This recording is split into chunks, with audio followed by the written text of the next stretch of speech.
Mesdames et messieurs, bonsoir. La télévision d'État d'Arménie occidentale vous présente les nouvelles de jour. Voici le principal chapitre d'aujourd'hui. Le livre Les noms de lieux de l'Artsakh a une valeur historique et politique. Emma Abrahamian.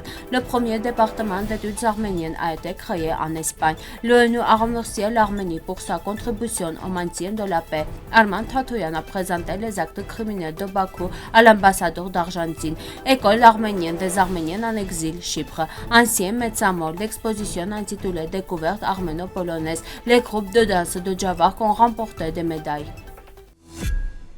Sur les zones de Western Armenia TV, la directrice de la Fondation pour l'étude de l'architecture arménienne, Emma Abrahamian, a présenté les travaux pour la publication du livre Les noms de lieux de l'Artsakh notant. Le livre contient une analyse de la structure sémantique, une découverte des racines arméniennes qui sont très pertinentes dans la période actuelle. Ce livre est le résultat des années de travail de Samvel Karapetian, qui est aujourd'hui placé sur la table de lecteurs. À partir de 1980, parallèlement à l'étude des monuments, il entame la collecte et la localisation exacte des petits noms de lieux, comprenant non seulement ceux déposés depuis le Moyen Âge, mais aussi ceux d'aujourd'hui. Il est exceptionnel à tout égard, car les petits noms de lieux sont mentionnés dans des sources écrites médiévales, des inscriptions, et Samvel s'est donné pour l'objectif de retrouver leur emplacement exact.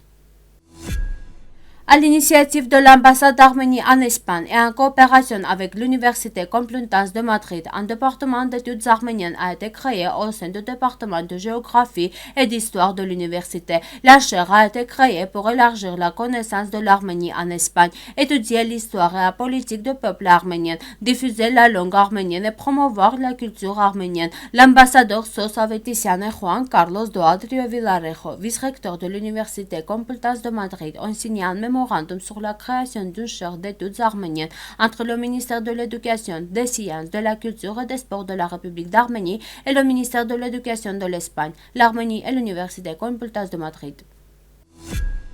Le secrétaire général adjoint des Nations Unies aux opérations de paix, Jean-Pierre Lacroix, a exprimé sa gratitude pour le soutien décisif de l'Arménie aux opérations de maintien de la paix de l'ONU et pour le service et l'abnégation du personnel militaire et policier stationné pour le drapeau de l'ONU.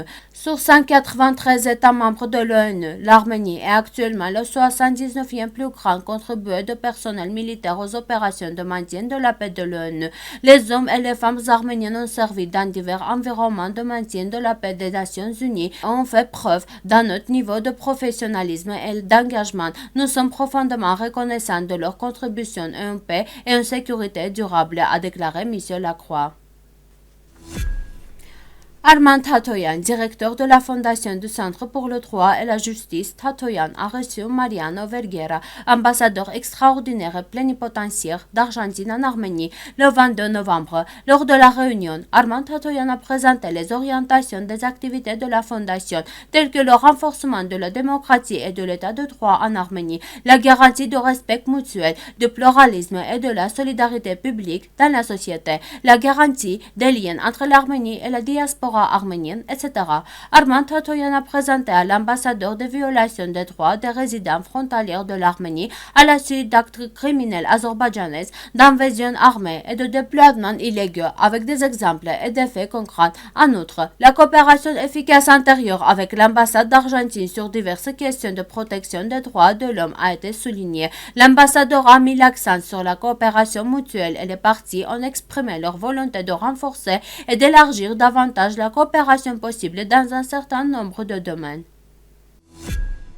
Chypre est l'un des centres éducatifs des Arméniens en exil. La première école arménienne a été ouverte en 1870 à Nicosie. Les écoles élémentaires Vartanans et Chouchanian fonctionnent depuis 1886. Après le génocide, de nombreuses nouvelles écoles ont été fondées. En 1924, l'un des célèbres centres éducatifs arméniens, l'établissement d'enseignement Melkonian, a été fondé à Nicosie. La langue arménienne, la littérature arménienne, l'écriture, l'histoire générale, l'histoire des Arméniens, les matières scientifiques, les langues étrangères y étaient enseignées. La principale langue d'enseignement était l'anglaise. Il a publié l'Anner Aig, le périodique Tsok et le mensuel Hayatsk depuis 1998. En 2007, l'école a été fermée. Depuis 1972, des écoles secondaires nationales Narek fonctionnent dans les villes de Nicosie, Larnaca et Limassol à Chypre, qui sont garées par la direction générale. Dans les programmes éducatifs des centres éducatifs, une large place est réservée à l'éducation nationale en matière d'études arméniennes. Le 24 novembre, le musée d'histoire de l'Arménie ouvrira l'exposition Ancien Metsamor, l'exposition intitulée Découverte arméno-polonaise, organisée dans le cadre du 30e anniversaire de l'établissement des relations diplomatiques entre l'Arménie et la Pologne. L'exposition est mise en œuvre à Yerevan en coopération avec l'ambassade de la République de Pologne, le musée d'histoire d'Arménie, le service de protection de musées et de l'environnement historique et culturel du ministère des Affaires culturelles d'Arménie et le Sardarapat héroïque Battle Memorial Complex, le musée national d'ethnographie arménienne et l'histoire de la lutte de libération. Les résultats des travaux archéologiques de Diane de l'expédition arméno-polonaise sur le site antique de Metsamor seront présentés. Un festival de danse organisé par l'Union des arts de la danse de Géorgie a eu lieu à Tbilissi, au cours duquel les élèves du petit groupe de l'ensemble ethnographique Javar Dakhalkalak, l'ensemble de danse Haïk de l'ES Dakhalkalak, ainsi que le des groupes de danse des villages Orja, Azarved et Korg y ont participé. Les participants de Javar sont revenus du festival avec des diplômes et des médailles. Karine Tadevosyan, responsable du centre de jeunesse Dakhalkalak, est reconnaissante à la Dance Art Union of Georgia d'avoir organisé un tel événement. De tels événements sont importants pour le développement conjoint de la culture arméno-géorgienne. Notre pont amical, notre pont culturel doit être encore approfondi, non seulement à travers des festivals dédiés à la danse, mais aussi aux chansons et à d'autres branches de l'art, a déclaré Tadevosyan.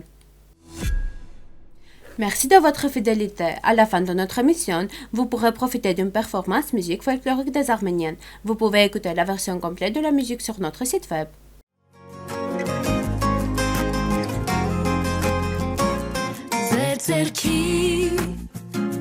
Մենք փախանք այստեղից սպիտակ դրոշով մեր զգացումը հանձնեցինք սրտից սիրտ մի բառել չասեցինք լուսապատ կարոտով իրար գրապեցինք սերը սնավ կարին տակ aman gնաց կարին տակ aman մնաց կարին տակ բայց սեր կապրի կարին